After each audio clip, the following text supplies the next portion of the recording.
Good morning. Ngasigi video yang minarase ma'am. Ado ngasi se yumja kaisa ko. Yumja kaisa se akoigi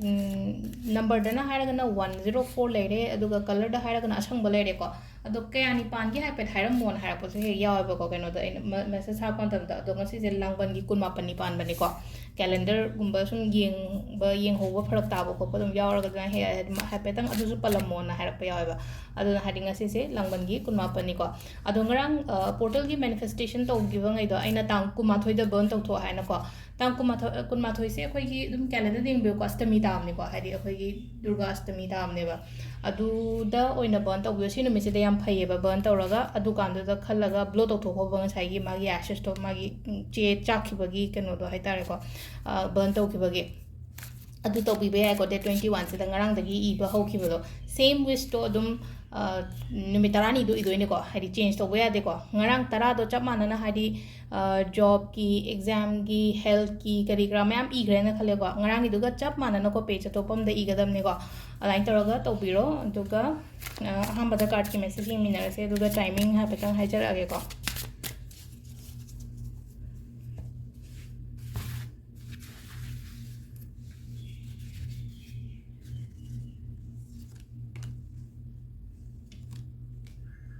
the 3 cards look to okay 3 cards idagi amase tholo ya jenga se di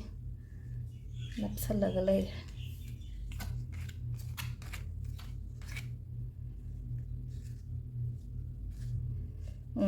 quite first ki se ko quite first ki se aina aigi oina ga mama haira ga di ngaira ga leba pot oitara ga di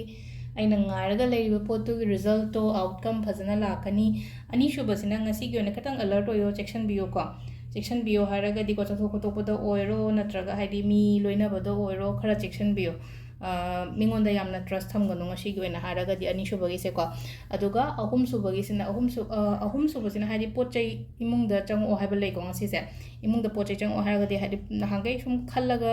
leiba pot kumba leina haidi leige kaina khanbo da ngasi ji yumja ga su oi ko yumja ke sa yam phai pot no bolation ba natraga thaba no bo hoba se adu sida ai gi oina haraga di ngai third khan bangai se pot aina se hai se gari oiro natraga khitang khara keno to masak thopa pot kumba maina chango haina piri ko paisa oira shai ko se aduga timing sina ayu ki pung manga ga minute 10 dagina 9 ga minute manga phawum laikre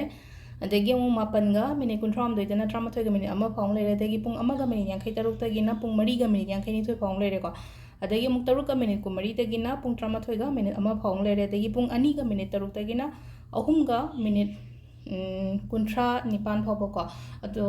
sida leire koi ngasi card message ko ado ngasai ge na number do ahamba video yeng bo tadi aina number hai gi do kai gi no ma number hai gi do question ama khalam be ai ko number do angel numbers ne nung ti gi na pi ba number ne ko ai gi khud oi thangba site te ibio se gi numit ki number pi ba se ko ngasi gi 104 se akona mai to ga ibi ba ko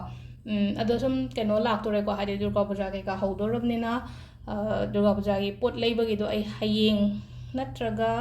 hangchet hayeng or hangchet sigi manung sida haipetang ai share tawrage ko aduga hana keno to kamaina thamgadam no khotgadam no haibado adusu haipetang tagla age